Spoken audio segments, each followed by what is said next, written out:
everybody. My name is Eric McLeod. And I'm Chris Holden. And you are listening to and watching LowBlowRadio podcast. This is the Blow by Blow. We just watched AEW Dynamite. It's Wednesday, September 23rd. Before we jump into the Blow by Blow here, Chris, I know you didn't get a chance to watch it, but I want to make sure they get a little bit of a rub here. AEW did do a special late night Dynamite last night after the NBA Finals game. They threw up 3 matches. It was just a little hour long Dynamite, I guess, that they ended up doing there.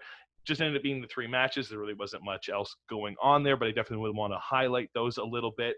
By far the best match out of all these, already predicted. I was pretty sure it was going to happen. Scorpio Sky and Ben Carter putting on a phenomenal match. If you are going to check out any of these 3 matches, definitely put this one aside to check out. Not only is it great in-ring competition, Chris Jericho on the commentary really helps put him over as a new kind of talent here. It's a great back and forth with him and Scorpio Sky.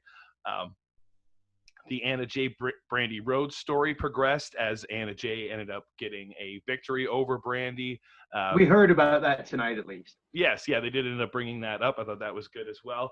I think that's a whole different discussion, but it's great how that character is being built right now, I think, and that story's being told really well. Yeah, there's some interesting seeds being laid there. And then, yeah, Matt Sydal trying to do much, much better and no botches in his match when he lost to Shawn Spears. So a fantastic little showing they had with this late night Dynamite. We'll see if they do any more of these special event things, but I thought especially that Ben Carter Scorpio Sky match, a great highlight for their singles division. Right on. All right, well, let's get to our normal blow-by-blow here of AEW Dynamite, and we kicked off with the debut of Miro in his matchup here as he was teaming with Kip Sabian to take on Joey Janela and Sonny Kiss. Kip Sabian and Penelope Ford hit the ring first, cut a little promo, putting over Miro, letting you know that he's not only his best man, your best man, he's the best man. So yes. We get Miro's big entrance. We get the new thunderous pyro and all that kind of stuff for him. Some interesting new gear. I kind of like the basketball or boxing style trunks. Interesting to see him wearing kick pads as well. We're normally used to the barefoot or shoed Rusev back in WWE. So this is a interesting, different look for him out there. And yeah, looking just massive and awesome.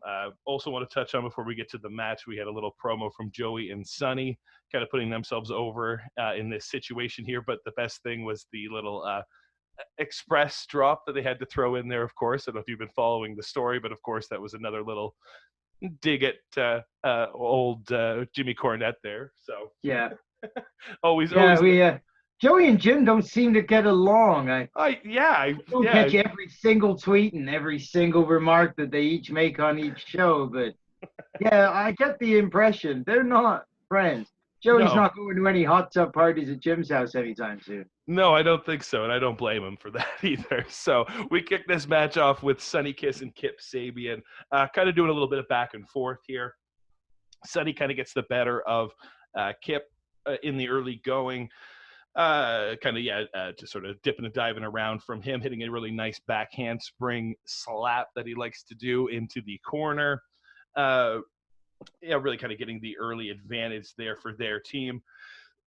They sort of start to tease the Miro getting into the match at this point. He kind of tags in as Joey tags in. The two of them sort of square off. Kip quickly tags himself back in, though, and they pull Miro out just to sort of, again, start prolonging this debut. So Kip and Joey kind of square off a little bit. He takes Joey to the outside. Eventually, I think they get back in. Sonny hits a really nice off-the-top crossbody to start getting the advantage back for their team.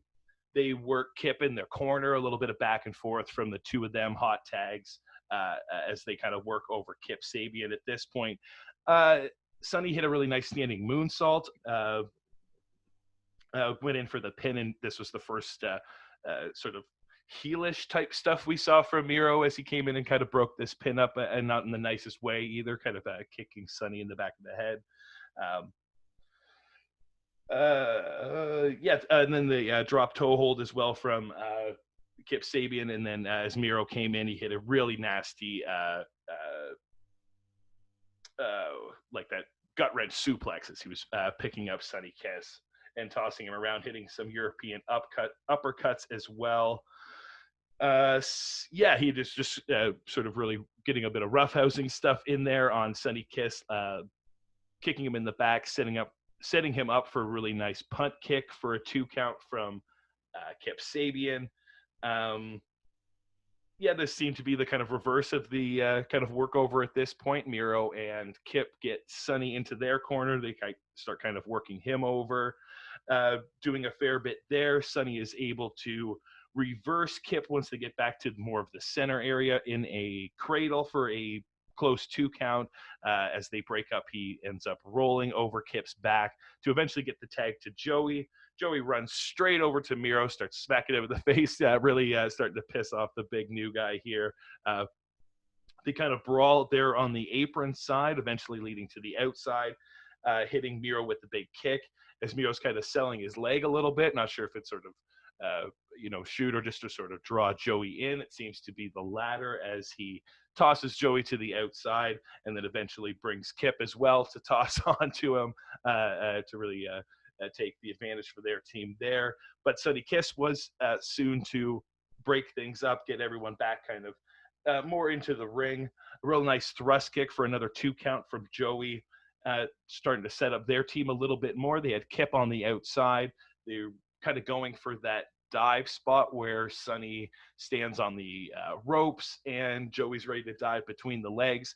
Quickly stopped by Miro with a really, really nasty clothesline and a machka kick or big kick. They don't really have a name for it at this point, but that thrust kick that we were known for seeing, obviously taught to him by Rikishi, as we also learned in the commentary tonight. Yeah.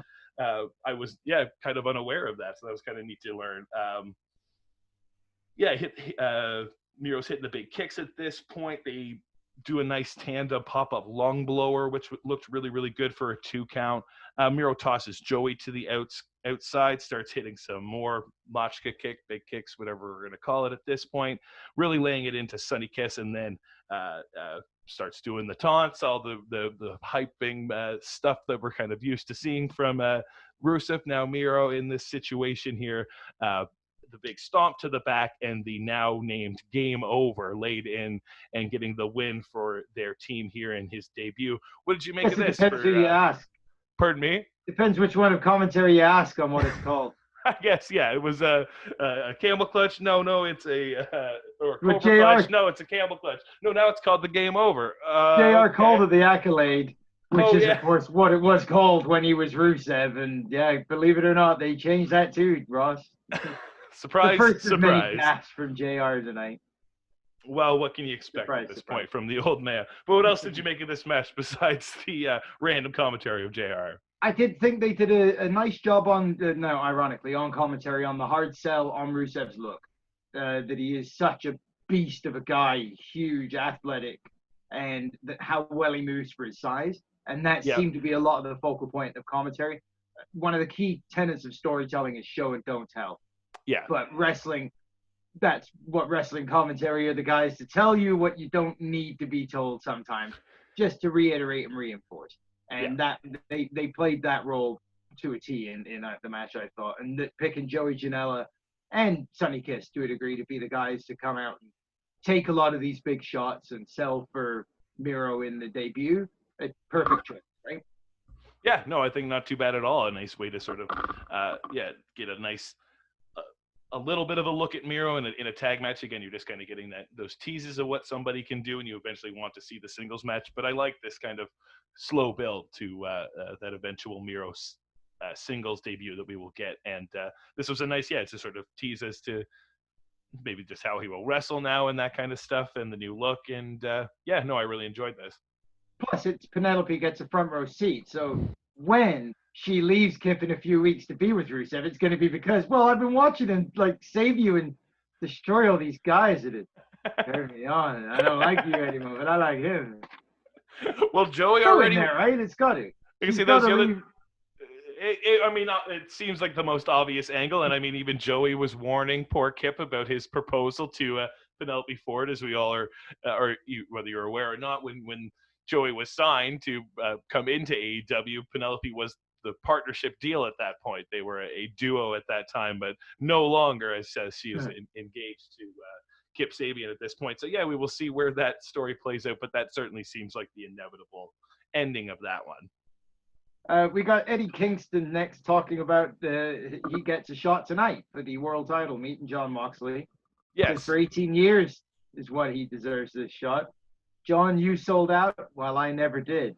Where are you, sports entertainer? I loved it. I thought it was a great little promo from Eddie. Like, spur of the moment, grab the hot mic.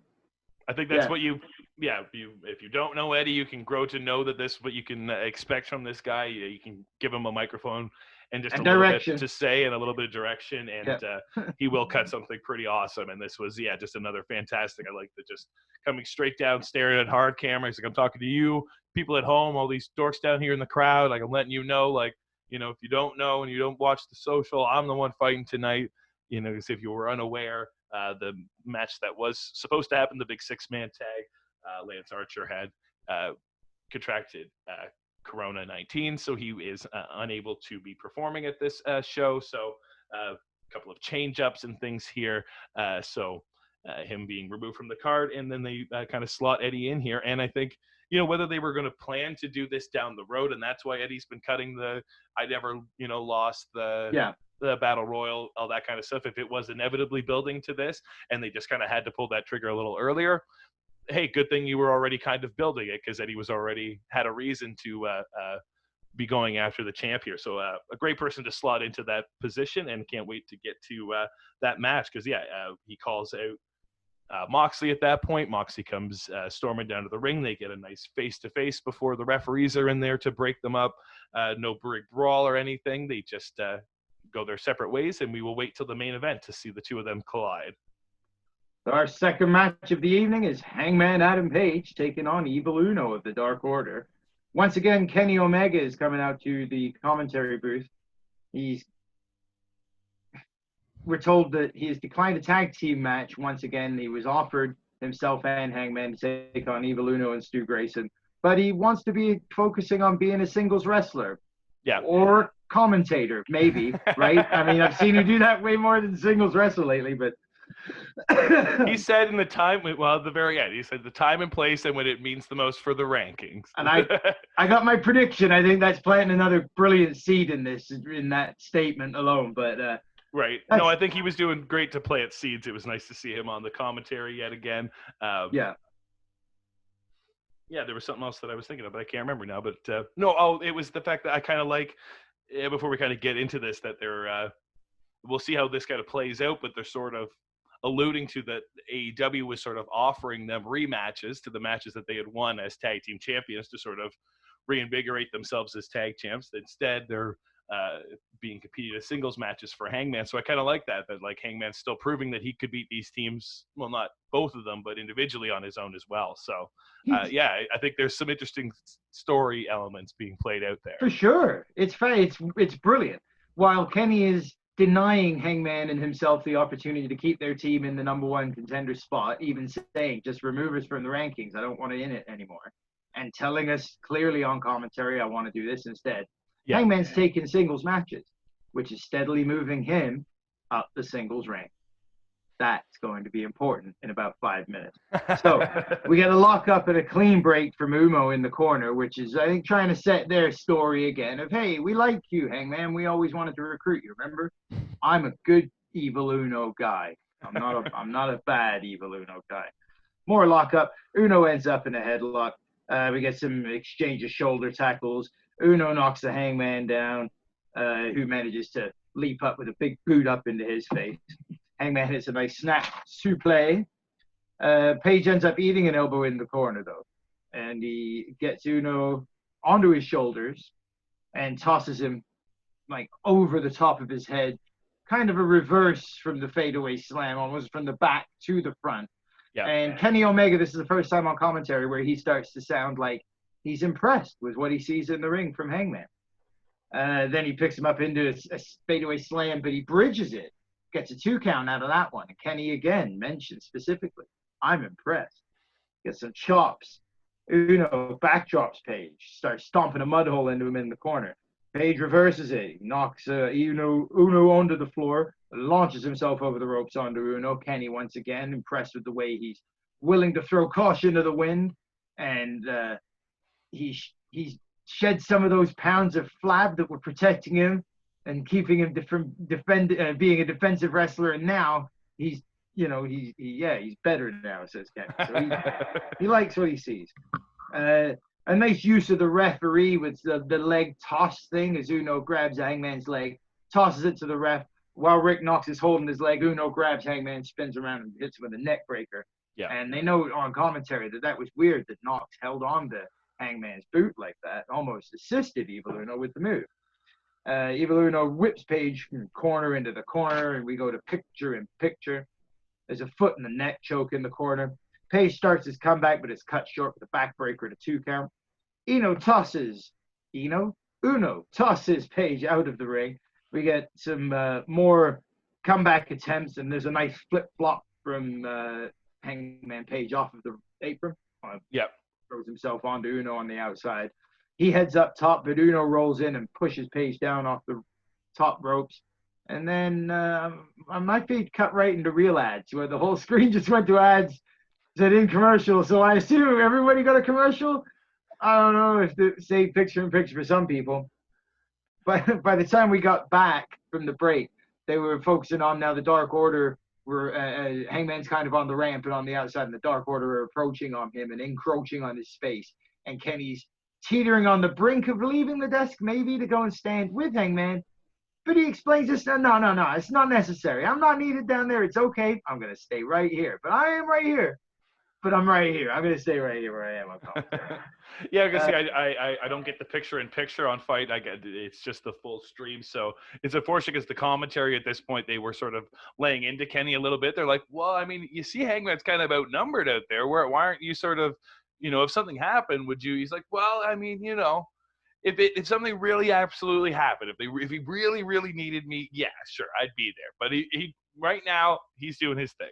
So, no, I like that there was the layers of that. So, yeah, it was unfortunate a lot of that was in the picture-in-picture, but I'll let you continue with the blow-by-blow. Well, then Evil Uno did send the Dark Order away from ringside, asked them to leave and let it become a one-on-one match, and it did turn into just a one-on-one match. They acquiesced and left.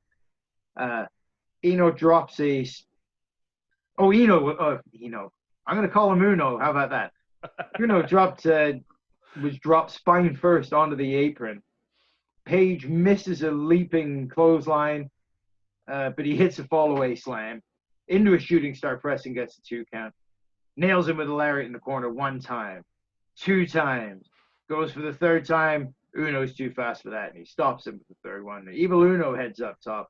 Hits a nice senton Antonello for a 2 count. There's a clothesline by Evil Uno, a double clothesline. Slugs start going back and forth. Hangman hits a big lariat. Shooting star press, but he lands onto Evil Uno's knees and it's reversed into a 2 count.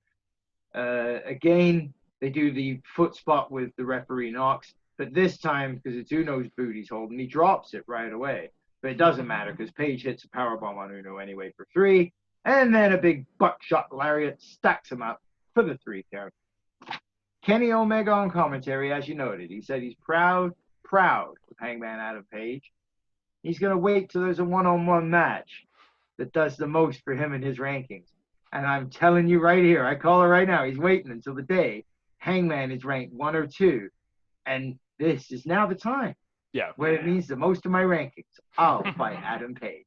Yeah. And there we go. It's genius. Mwah. Mwah. More chef's kiss to the AEW booking team. Yes. Tony Khan and everybody involved in this. It's just fucking brilliant. Oh, let's just plant some little seeds so we could tell a nice, fun story that builds. It's just fucking awesome wrestling. And it's, the commentary and everything else aside, great match. I think nice to see Uno in singles competition. He's not just known for the tag stuff. I mean, you're more so in AEW, of course, but he did have a singles run in the indies and stuff like that as well, and has a lot of really cool, unique singles stuff, like the foot spot and those kind of things. He's very, taunting with the crowd and those kind of things. So I thought it was a nice sort of back and forth that him and Hangman had here. Yeah. And I think, it's officially confirmed that that ref's part of the Dark Order, right? I mean, it's close. That's all they need. They need a ref now. They've got a woman. They've got a tag team. They just need a ref. It's this close to being the Little H or the Danny Davis of AEW. They've got to have a ref that goes heel. They have to have a rogue referee. And it can't be Audrey. Her lipstick's too pretty. So but she could just wear black lipstick. Ooh, or purple. Genius. Ooh. Aubrey to the Dark Order confirmed. All right. Well, the thing I will say, what it's interesting, I'll just add, is that you had mentioned the slow the slow build on the tease we were getting with Miro's debut earlier. What about the slow tease on getting Kenny Omega back in the ring? This is going to last a couple months. Oh, I think so too. Yeah. From his last match to his next match, and we're going to be chomping at the fucking bit by the time he's getting in there. I think the Young Bucks as well. Quite possibly the Bucks as well. Very, very similar. Yeah. Although I could see them doing something where they're like, they get into a match next week after, but it ends very quickly and abruptly because they smack the ring announcer instead or the timekeeper instead. For sure. Like I think there's a slightly different way that they're doing the two things, right? Kenny was being a little bit more subtle, like a brick in the face 3 weeks ago with his heel stuff. Yeah. Specifically referencing cleaners, specifically holding a table like he was going to crack Page with it. The Bucks were the ones being more withdrawn over the period of All Out in the last couple of weeks in the TV show, in being the Elite. We've seen them become the more taking the wheel on. No, let's do it. Let's go back to our old ways.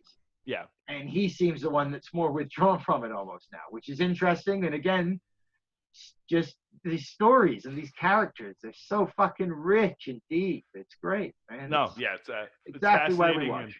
Very, very curious to see where things go. And hey, speaking of the Bucks, the next segment we get, the commentators let us know that Tony Schiavone has been summoned to the back for an interview with the Young Bucks. Knocking on their door, he gets Matt Jackson to answer. Bit of a flinch as he's worried about maybe catching a super kick, as they've been a little nasty to commentators as well as referees lately. Matt kind of, tries to put him at ease, let him know that he's not going to smack him around like that Alex Mar, whatever his name is, or that, poser guy or whatever referee. Posey. We get a bit of sort of again, this sort of different side of Matt, as he was sort of laying into that a little bit, saying that they should be doing better. They don't mean to be doing this. They know they shouldn't be doing these bad things. They shouldn't be attacking these people. They should be doing better and that kind of stuff, and they hope to in the future. But they've been through a lot and all this kind of stuff, so they want the fans to sort of understand that and maybe give them some time. Give me some sympathy, show some empathy, people. Yeah, for sure. There's somebody else to blame here. No. Tony Schiavone starts questioning them about FTR's tag team championships and more sort of things about FTR, and Matt does not take this too pleasantly. No. Big mistake, Tony. Big mistake. Didn't like being asked about FTR being the core reason for them losing their title shots, having their best friends group split up, and he starts asking Tony who put him up to it, and Tony says, nobody. Try again with a different question. He tries again about a different FTR question. Apparently, Schiavone did not understand what Matt didn't like about the questioning. And so he asked if he could see Tony's phone, which he smashed the shit out of. Tossed Tony a few bucks because his pocket isn't real and he couldn't slide the money in his pocket. And he went back in the locker room asking Nick, hey, remember that thing we were talking about the other day? It's just like, in a scene which we'll see on Being the Elite from the inside the locker room, as he just comes back in saying, hey, remember the thing we were talking about the other day, moments after he smashed him on his cell phone. Oh yeah, we'll get the lead up to and then the post afterwards. They're really great with the Being the Elite tie-ins there. So it would be fascinating to see what happens. Is that better or worse than a super kick to the face? Can he get the data back off the phone now? Well, we learned that he is on the cloud. All his pictures and stuff are saved. Right. JR was questioning him as we came back to the air, and he asked, Tony, are you on the cloud? Are you backed up? All that stuff. And he's like, don't worry. I just need a new phone, I guess. So I'm sure they can get Tony Schiavone a new phone, and he will think twice about asking Matt and Nick Jackson about FTR, I suppose, at this point. Moving on, we had for the first of our two big title matches as our TNT champion, Mr. Brody Lee, took on Orange Cassidy to defend his TNT title. This match, they were sort of saying Cassidy had kind of earned by his gaining those two great victories over Jericho and that kind of stuff. So, I mean, that's justification enough for me, I suppose, to have a nice number one contender spot here on television for Brody's second title defense here. We're getting kind of the old kind of Orange Cassidy at the start, which I kind of like, the kind of slow build with taking the jacket off, the glasses. He kind of throws it on Silver. I like that Brody had the patience to kind of let him do his thing too. Was just sort of, well, whatever. I just let you do your Orange Cassidy stuff, and he kind of strolls at him, still glasses on, and then Anna Jay jumps up on the ring apron. He puts the sunglasses on Anna Jay and finally gets the elbow pad on, gets into the center of the ring, starts squaring up with Mr. Brody here, starts laying in those shitty kicks. Oh, just devastating with these shitty kicks. You can hear the crowd just oohing and on as he starts terrorizing Mr. Brody's legs, eventually getting stomped on as Brody lays his big boot down on Orange's foot and slaps him to the ground. The first sort of showcasing and stuff from Brody as he starts taunting the crowd and getting some praise from the Dark Order here. Goes after Orange Cassidy. Orange starts evading, still hands in his pockets. Eventually dives to the outside, thinking he's going to start taking out some of these Dark Order members. They catch him. Brody sees this and tells him to hold as he dives off the ropes as well and takes everybody out. This starts to a big brawl on the outside as he's laying more into Orange Cassidy at this point. Gets him back in, starts laying in some really big chops, really starting to devastate poor Orange Cassidy here inside the match.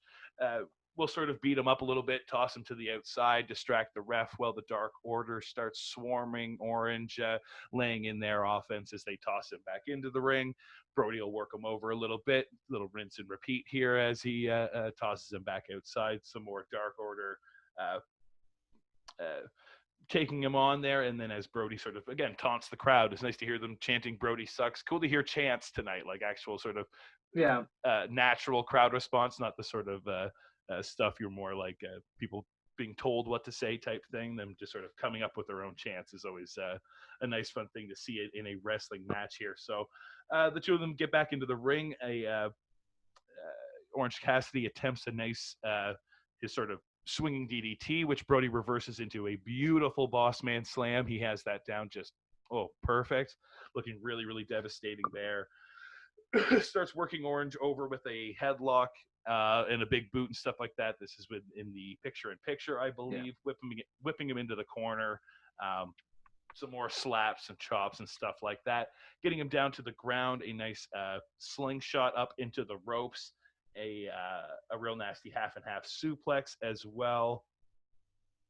At this point, Orange is definitely showing the wear and tear from Mr. Brody as Brody's offense is quite a bit to take. He's having trouble standing as Brody gets him up each time he starts dropping when he's setting up the lariat.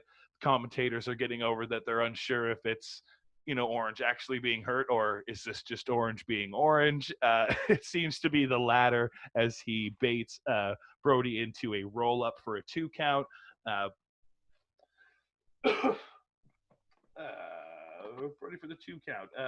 He knocks Brody over to the outside. A real nice elbow suicida. Starts taking out the Dark Order guys. Gets Brody back inside. Hits a really nice stunner. A diving DDT, and then that really, really nasty punt kick to kind of lay Brody out at that.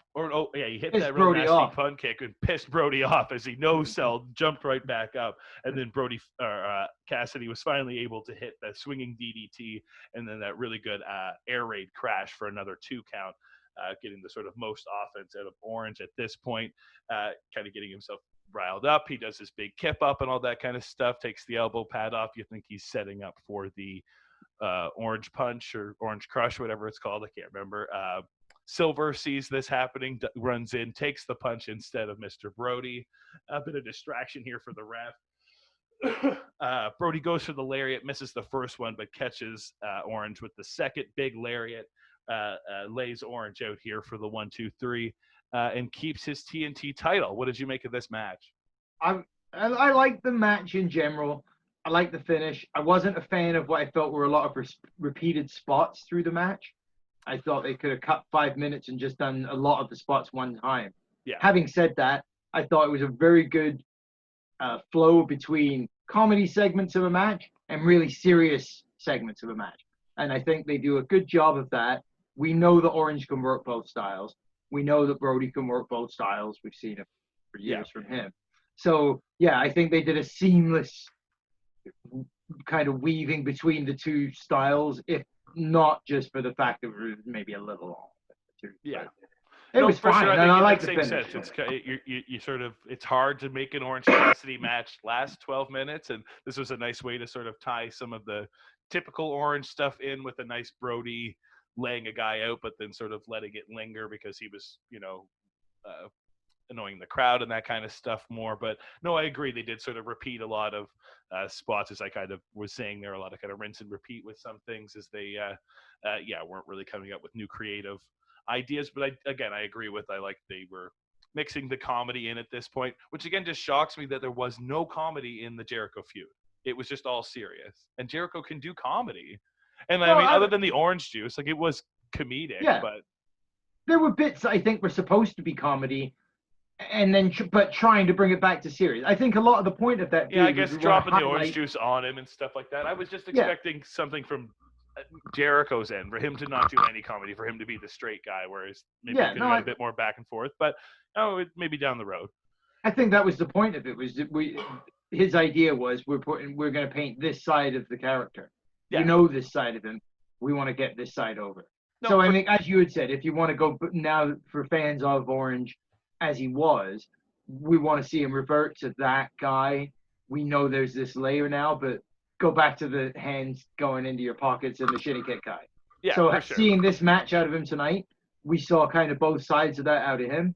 I thought, yeah, great. It shows the natural progression. He didn't need to get a win to keep himself up and rolling and his momentum high. So, no, I'm fine. I'm fine with it. For sure. Well, as Brody was celebrating in the ring, getting ready to bring his Dark Order members in and all that kind of stuff, the lights go out and we get some music. And Chris, who was our surprised person here. Vampire Cody Rhodes with his new painted black hair. Looked weird. I liked his suit, I guess, but the glittery shoes, the glittery black shiny shoes, and the hair, which I could see glittering under the right light, looked a little bizarre. But I guess you need something to switch the momentum when you get beaten up that badly. And for Cody, it was get rid of the blonde and bring in the black. Yeah, he seems to be a guy that likes to have these big, shocking reveals and that kind of stuff. A different look, the tattoo, when he bleached his hair the first time, it was a big sort of type thing. So I guess to sort of put over this different side, we got to get a different look for Cody. But yeah, I agree. It took me a long time to get used to him with blonde hair. So to then now get used to him with even darker hair than his brown hair, it was just sort of, okay, yeah, another new look for Cody. So yeah, definitely jarring there at first. But yeah, he looked a little nastier out there as he started laying out the Dark Order guys. Brody hightails it onto the outside, and yes, Cody standing tall as he was laying it into looked like 5 from the Dark Order, I believe, getting him into the corner, smashing his knee up, and then putting him into the figure 4 there. You think this is too soon for Cody, or is this the good time to bring him back? No, they said Brody was telling in the interview afterwards, it's been 5 weeks, he's been gone. He's got to come back at some point. We knew we were going to get it and do the thing. I'm not sure if the changeover thing was necessary, especially for me, that black hair and that haircut. It was very reminiscent of Cody way, way back in the day when he was teamed up with Randy Orton and Ted DiBiase Jr. Because he had that same black hair and that same slick cut to it then. Right. And that was not a good Cody Rhodes. I know we're not going to see that version of it. I know that, but that was like the first reminder I had. But the first thing that popped into my head was like, oh boy, you've lost 20 years, son. On the one hand, great, right? Good for you. I cut off all my hair. I couldn't get under 40 if I tried. Yeah. So, we did get them Brody Lee cutting an awesome Brody Lee promo. It would only have been better if it had been on Being the Elite, so he could have sworn more. I love hearing Brody Lee say "fuck." I don't know why. It just makes me smile. He is great at yelling "fuck." Yeah. So he's just screaming the audacity of Cody after 5 weeks while I've been taking care of everything and running the show. What kind of man sends another man to do his work? And his wife has to go after Anna Jay for you. It's disgusting that you would do that. You're a coward. And then he held up the dog chain, the dog collars on the chain. And that is a Dusty Rhodes classic, the dog collar match. So yeah, very, very much looking forward to Cody paying homage to Dad. Brody Lee's going to be a fantastic opponent for it. And I really couldn't say which way I think it's going to go, whether Dusty gets Cody gets retribution and wins his belt back in this match, or if this is a good way for him to get a hell of a beating in on Brody and get a lot of the face back that he lost from the beating he took in 3 minutes losing the belt, but still not reclaim the belt. So what do you think? I think it'll come down to that. It'll be the he sort of gets overcome by the idea of just beating up Brody and not beating Brody for the title, and that'll sort of be the comeuppance, and that will continue with Brody reigning here. But it'll be a nice way to sort of end the Cody story in the TNT reign right now and start introducing this new look, this new maybe flavor to Cody as he sort of moves forward story-wise. So no, I can't wait for the dog collar match. I really enjoyed when he brought back the strap match years ago in Ring of Honor against Jay Lethal. So seeing him do any of these homages to Dusty are fantastic, and this will be another great one there with him and Brody. Just going to be a nasty matchup, I think, for sure. So excited to see that. I think he said he has to respond next week, so it'll be the week after. Maybe show. I would assume the anniversary show. That makes the most sense because it's got to be pretty big and showcased, right? So that would make a lot of sense there. Next on in-ring segments, we had Matt Hardy headed to the ring with the private party. It's Matt Hardy's birthday. I don't know if he won't be listening to this today or it won't be up today, but hey, a happy belated birthday to Matt Hardy. He celebrates there in the ring, getting rejoiced from the crowd. Starts kind of talking about what had happened to him last week.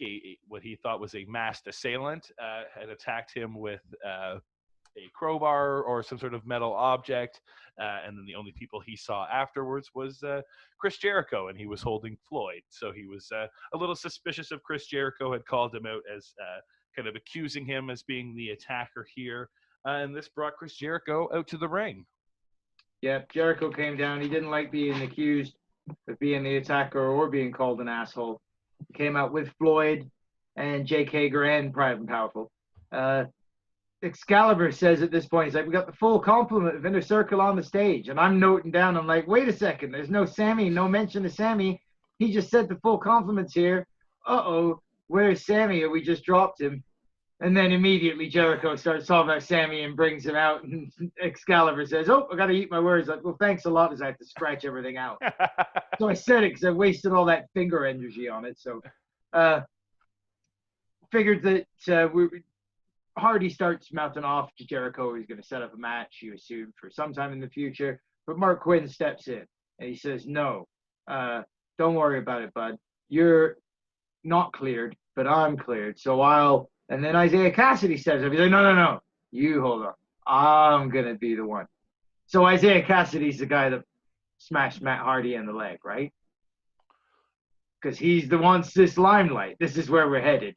He stole Orange Cassidy's script, first of all, from several weeks ago when he was, what would happen, Jericho? What if I beat you? Hands in his pockets beat you. Yeah, no, there was a lot of sort of... no, up-and-comer, so... No, I was a little worrisome with a lot of Jericho's sort of step into the tag division stuff. I think it's a great platform for him to be launching people. But again, some of these guys are great in the ring, but not as great on the mic. So again, if you get a really good person like Matt Hardy as well as Jericho doing some back and forth, and then one of those guys jumps on, it's pretty glaringly obvious how green they sort of were and maybe sort of caught up in the moment and that kind of stuff. stumbling in that. Yeah, it doesn't fill me full of confidence that he's going to get some surprise victory over Chris Jericho. We haven't seen Isaiah in any other real singles competition before, maybe once or twice, but not very often, I would say, and not to any like sort of level as to the people who have actually beat Jericho. So my initial thought is that the move of Jericho into the tag division will allow him to drop a match like this, because now this is a singles match. And he doesn't care about the singles side right now. So we won't see him and Hager lose, but we might see Jericho or Jake drop the occasional singles match. And if this is leading to that it's Isaiah Isaiah and Quinn break up over this, and it was Isaiah that attacked Matt, I thought the promo work tonight from the two of them, the part where they spoke to Matt was weak. Where they turned the mic on Jericho and started doing a promo was fine. I thought they delivered that really well. It sounded spot on. They looked good doing it. Right. The bits where they were trying to console Matt seemed like they were off, but then that would explain itself if that's part of the storyline if it's revealed that they are the ones that attacked him. Because I thought JR once again dropped the ball or not dropped the ball necessarily, but I thought he was foreshadowing it a little too fiercely. When they talked about the mass assailants and it's the three of them in the ring. And he's like, well, mass, well, isn't that convenient? And you're like, it was just like last week where he suggested that it could have been Private Party. They were right there. And this again was that same suggestion that's not very subtle, but just not necessary. If you really want it to be an out of nowhere swerve, there's got to be an out of nowhere swerve. And subtle little things like Isaiah stepping in and being like, no, I want this spotlight. And so obviously you have the reason to challenge someone, but I'll be the one that steps in your place and takes your fight for you. Right? Yeah. I could see that being the story that we're getting to. Hey, it would elevate Private Party even more than now a win over Jericho would to a degree, I think. Yeah. I think I didn't necessarily see the inner turmoil there. I could see the story maybe being that they were the attackers on Matt. It seems too, I don't know, obvious or whatever. Too, I don't want to see them break up either. Neither of them seem like great singles competitors. I think it was, in my eyes, it was just Isaiah got the nice, or the other one. Sorry, Quinn was the first one. Mark Quinn got the rub when he fought Cody and stuff like that, and he had the good showing against Jericho with the punch and stuff like that. And I think this is just the reverse of that. Now we're getting Isaiah the chance to get a nice rub against a high class singles competitor. That's just how I viewed it. It could be the storyline that you're thinking as well. So we'll have to sort of wait and see. Time will tell. Absolutely. Next up, we had the FTR with their consultant, Tully. He's not their manager. He's their consultant. I believe that's different. He's Sean Spears' manager, but he doesn't manage these guys. You got to get it straight here, people. Come on. And Tully had some new rules to kind of lay out for the FTR in their championship matches. Yes, apparently, typically in AEW, a World Tag Team title match has a time limit of 60 minutes. But from now, the FTR are introducing what they're calling the Brush with Greatness 20-minute rule. So you get 20 minutes, a brush with greatness in your World Tag Team title match. And if you do not win and beat FTR for the titles in that 20 minutes, they get the win.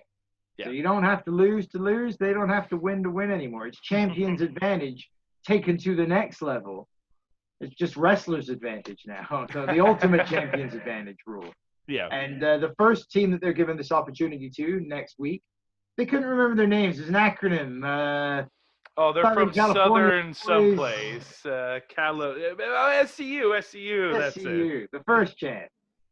So the first AEW World Tag Team Champions will take on the current AEW World Tag Team Champions, and that should be a really good match to open next week's show. Yeah.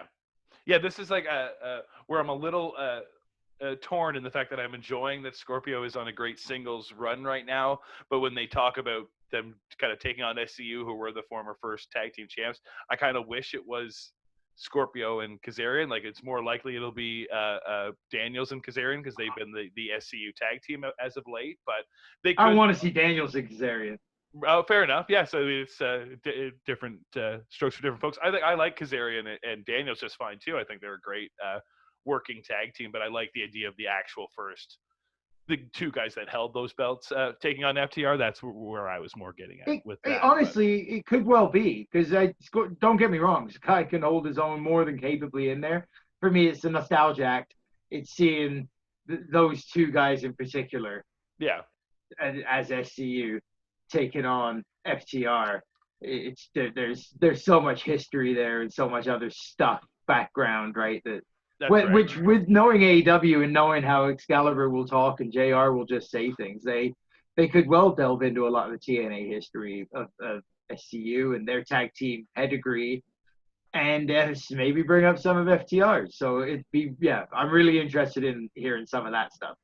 But yeah, Sky in the ring, it wouldn't detract from what the match would be at all. I love the New Day aspects of that team. They were also sort of mentioning some of the other tag teams, saying, well, who's besides SCU, who are kind of the number one contenders out there? Who do they think are maybe the next deserving people? They mentioned the Young Bucks, the number 2 people, as well as Best Friends, who are basically considered the number 1 contenders here after winning their parking lot fight last week, which they called a bit of a sort of glorified backyard fight.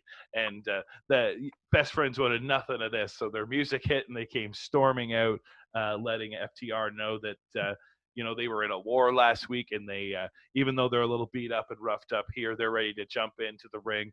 They see that they got their little red panties on, and they're ready to start brawling and take on this 20 minutes of fame or whatever they were boasting from the FTR. And FTR seemed like they're jumping into this match. They start taking their coats off, getting into the corner. They start demanding a ref to get out there. And just as he's about to ring the bell, he catches his arm, and they just have to let everyone know that as much as they're fighting champions and all this stuff, they kind of see that the Best Friends maybe aren't in the best, physical condition after their match from last week, and that, maybe they'll take them on at a better time for them and for themselves and that kind of stuff. It's sporting. Yes, they start heading their way out, and Chuck Taylor grabs a hold of the mic, calls them, say they start running like a couple of wieners, gets the crowd chanting wieners at them, and obviously kind of setting up a feud there between Best Friends and FTR. Yeah, once again, another roadblock to the FTR versus the Bucks that we all want to see, but we know we got to wait for. I'm fine with waiting. These matches, man. These are going to be some great matches between these teams. Best Friends have shown that they're great tag team wrestlers. Yeah. So, I got no problem with watching this for a little while as well. Yeah, absolutely. I think it's a great sort of build for the Best Friends over the last little bit, and then the next sort of feud for FTR as they can kind of move between other tag teams before we get, of course, that big Young Bucks match that everyone is waiting for. Chris, what did we have coming up next? Speaking of tag teams, it was women's tag team action. And speaking of champions, it was all the women's champions. The AEW women's champion, Hikaru Shida, teaming with the NWA World Women's Champion, Thunder Rosa. And they were taking on Ivelisse and Diamante, the AEW Women's Tag Team Cup winners, with their big Flavor Flav style medals around their necks. Apparently last week's match, I don't know if you read this, heard this, last week's singles match between Thunder Rosa and Ivelisse broke down into somewhat of a shoot match during the match. So apparently there were segments retaped. There were segments that did air that had, I couldn't have told anything was wrong. I just thought it was a really tight, good, well-worked match last week. I gotta say, I was a little hard on myself because we were gonna say we take turns now with the blow-by-blows matches, and that was my match last week. And I was like, apparently I can't tell a wrestling match from a shoot match. I just thought they were hitting each other pretty hard. Now, I would agree, it was more 2020 looking back. There were certainly moments where it seemed like Ivelisse was no-selling to a certain degree. And again, if it's just sort of Thunder Rosa expecting something different from her opponent, and then the two of them getting in there and a little more physical. But I didn't notice the cuts. I didn't notice much of a jarring match. I don't know if that was because of the note-taking or whatever, but I was not aware of any of that stuff as much as other people seem to be maybe you'd enjoy Underground more than you think you would. Maybe. I should give it more of a chance, I suppose. Thunder Rosa put on paint tonight as well to honor Road Warrior Animal who passed away today. We're doing the recording, obviously, on Wednesday night. It won't go up until Thursday. But just briefly as well, Road Warrior Animal, Joe Laurinaitis, brother of John Laurinaitis, WWE longtime personality now, producer, whatever, backstage. And yeah, mega member of Legion of Doom, one of the greatest tag teams of all times. What are you recollections of Animal or? Oh yeah, I'm gonna say that could be a whole other segment. I guess I love the Road Warriors growing up. Legion of Doom, I obviously didn't get the best sort of shake and rub in WWE for the time that I was aware of them. I had to sort of check out their stuff later on. What they were introduced to me was like the LOD 2000 stuff, so it was a lot of rebranding and a different take on them. Obviously, we don't like to talk about that stuff. I can say some of the more memorable stuff for me is some of the more unfortunate stuff, the Titanton drop, those kind of things. But looking back on them, they were a fantastic tag team. That Road Warrior pop, I think, will be a term referenced forever in wrestling. It will just be part of the terminology. And yeah, a great sort of history for them, and sad to hear about his passing. Yeah, I grew up watching them in NWA, and some of their matches with the Steiner brothers, among others, were just, that for me was great tag team wrestling. And they, for me, were the greatest tag team of the 1980s. Fuck Demolition, the Hart Foundation, every team in the WWF was built to be a little bit of what the LOD were. And then when they finally got them in and watered them down to their style of wrestling, they did the best with it with what they could for the era they were in. They did some good matches out of them, but they still didn't get the run with the titles that they should have had. No, that for sure. Vince probably in some of his earliest showings of how you come from another place as the big fish. Brother, you're not the big fish in this pond necessarily, pal. And he put people in their place. So what was the name of the ventriloquist puppet they had? Like Paul Ellering and was the manager. And oh, good trivia, buddy. I just remember the dummy and yeah, trying to remember the name of it as well. But again, it was like, yeah, you could not be giving these guys a more like not tough, rough gimmick, having this puppet that they found in the dump and all this kind of stuff. So no, unfortunate they weren't able to get the rub in the more notarized and that kind of stuff WWE showcased place. But no, I think a legacy that will live on in the histories of wrestling for sure for the Road Warriors and Animal there for sure. Absolutely. So Thunder Rosa was wearing her face paint tonight, had the spider on too. Really liked that. To honor Animal, and that was a nice touch. So the match starts off just a bunch of turmoil in the middle of the ring for beginning. Shida takes them both on. It's a double backdrop for a 2 count. We have a backbreaker by Shida. Evil East saves on a 1 count. There's a hot double root. What? This is the worst when you start writing down words you just cannot read later. There was a lot of double team stuff, and it was just back and forth hot action for a bit. It didn't really get started in earnest for the first 30 seconds. And at this point, I'm watching to try to say, is she selling? Is she not selling? Is she pissing off Thunder Rosa? Whenever it was her and Evil East in the ring together. There's a nice arm drag, 2 nice arm drags by Thunder Rosa in a row, and a running sit-out senton for a 2 count. There was a tag. Mission Laptoms. Went to the picture-in-picture at this point. There was a lot of heavy shots, so you could see that. Yeah. And it just looked like it did last week. I tended to agree with you.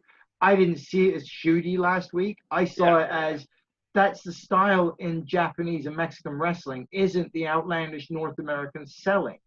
Yeah. You get hit and you fire back with a shot. And so I could definitely see a case where you've got one girl thinking she's working this style of match because that's what she's used to and that's what they've done elsewhere.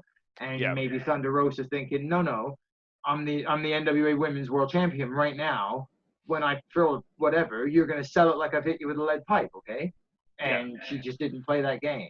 And again, maybe it was when I have to lay onto some of the things you're more used to with these wrestlers. But again, my remembrance of Ivelisse is her from Lucha Underground, and for every season in there, she just wrestled guys, so she had to fight really extra hard and get hit really hard, and would sell when the guys would beat the really big crap out of her, but it took a lot to put her out and that kind of stuff. So again, I'm just more used to that sort of offense from her. So yeah, I wasn't as thrown off or noticing of that kind of stuff. I thought it was just a physical match. Yeah. So, and this one was as well. Yeah, the headlock and a mule kick for a 1 count. Tags, even more tight looking spots. And I wrote down here, Ivelisse isn't selling a bunch, but then there was the missile drop kick off the top rope from Thunder into her, and like she sold that like $1 million. So yeah, like that, I think it's appropriate. You sell the right stuff with the big things, right? If you do that kind of sales job for the punch in the beginning, Dolph Ziggler looks great bumping around the ring for every single move, but it does start to feel like, well, what actually hurts you? What doesn't actually hurt? Then like it does, you can never tell. Tag, Sheeta comes in with a backbreaker. Her suplex attempt is blocked. There's another tag. Double suplex is reversed by Sheeta. She whips him into a double team spot, and Diamante ends up in one corner. Ivelisse ends up in the other corner. They end up paired up with each of the champions tag team. There's a nice suplex from the apron. Sheeta pulled up Diamante, I believe it was, from the outside of the ring, standing on the second rope. Suplex her into the ring, got a 2 count off of that. Sheeta pushes Diamante into the corner, tags in Ivelisse, who took a stunner. Sheeta took a stunner and a DDT. Ivelisse misses a Falcon Arrow, can't pull it off. Thunder nails Sheeta with a knee as she's holding up the one girl for her to knee in the face. Yeah. Ducks out of the way. Nails her partner instead. Ivelisse only gets a 2 count out of that, though. There's an assisted bread slicer for a 2.5, which Rosa breaks up. Diamante blocks a code red from happening, but she can't stop a Death Valley driver. And then the Falcon Arrow from Sheeta hits, and it's just a 2 count, though, as Ivelisse saves once again. Rosa and Ivelisse leave the ring, probably to talk nicely on the outside. There's a running Tomashi from Sheeta, and then we got our 3 count. It was a really good, hard-hitting, and fast-paced match. I thought it was match of the night. What did you think? No, yeah, I would certainly put it up there. It was a great back and forth from all 4 of these women. You're getting to just see more and more from Thunder Rosa here, and I like her physical style. I like how gritty she is. How that mix of MMA and wrestling works really well for her, as well as that sort of Mexican lucha style mixed in as well. I think I would say if it's the first time working with Ivelisse and Diamante, I wouldn't.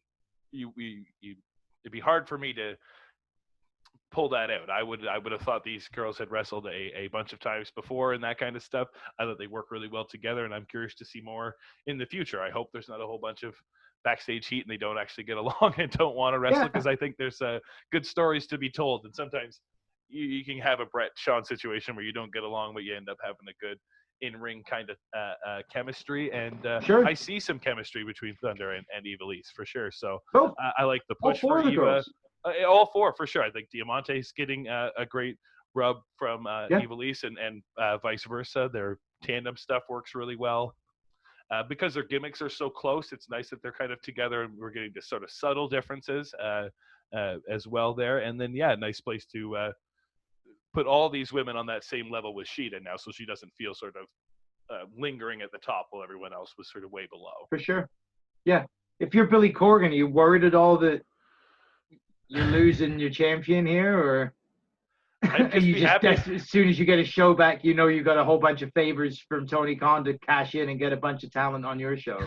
Yeah, well, I mean, they're doing that primetime thing on Fight, and you can pay to watch NWA now, which no one wants to do. So best of luck with that kind of stuff. I think he should have gone all in with AEW, and this is the best platform, I think, for the NWA right now, at least for Thunder Rosa. And I think in the right, I don't know, I struggle with thinking that it would work for all this as well, only because they have the TNT title now. If they didn't have the TNT title, I could see them having all this show up and defending the NWA title or the presence of that belt. But now if he was to show up, it would feel like too much. It's like the FTR belt or the FTW belt and that kind of things.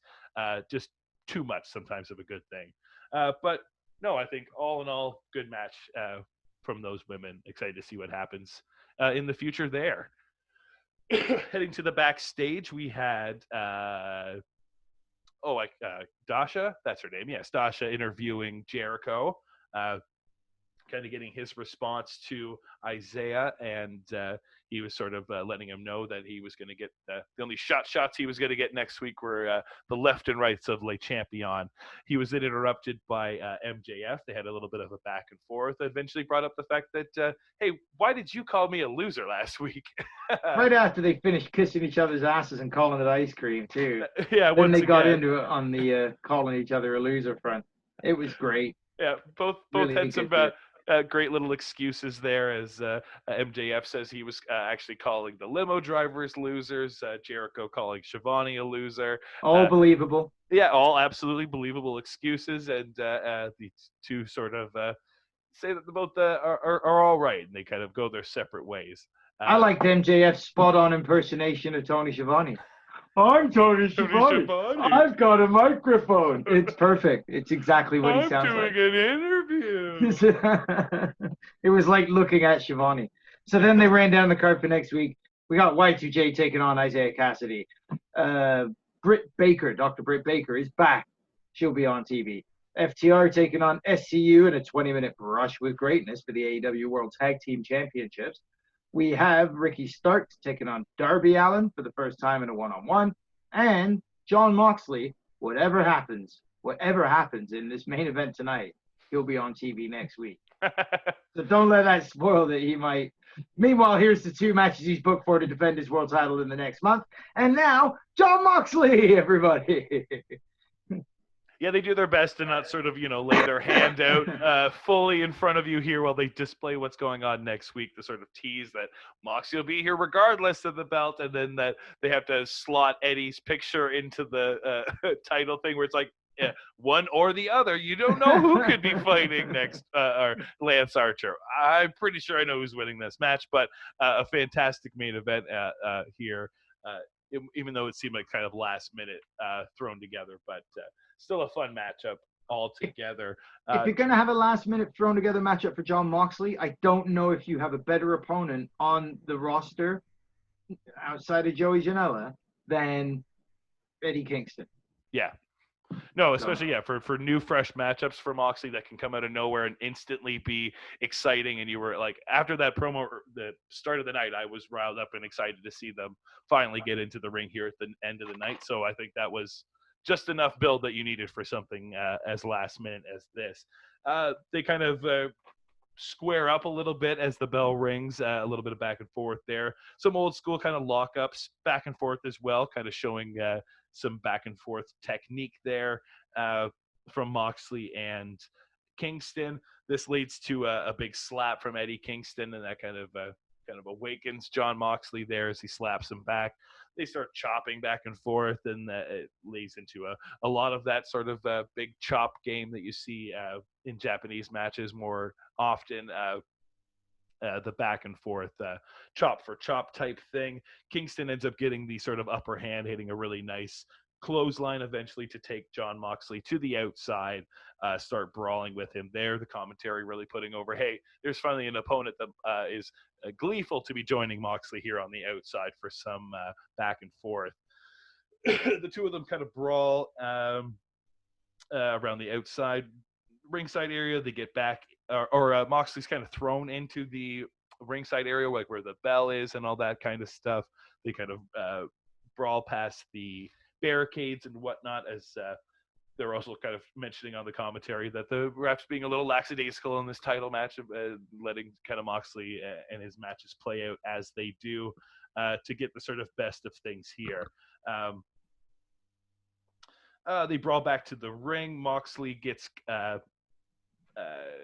caught by Eddie, though, as they're getting back in. Some more back and forth. Eddie hits a really, really nasty headbutt to kind of start laying Jon Moxley out.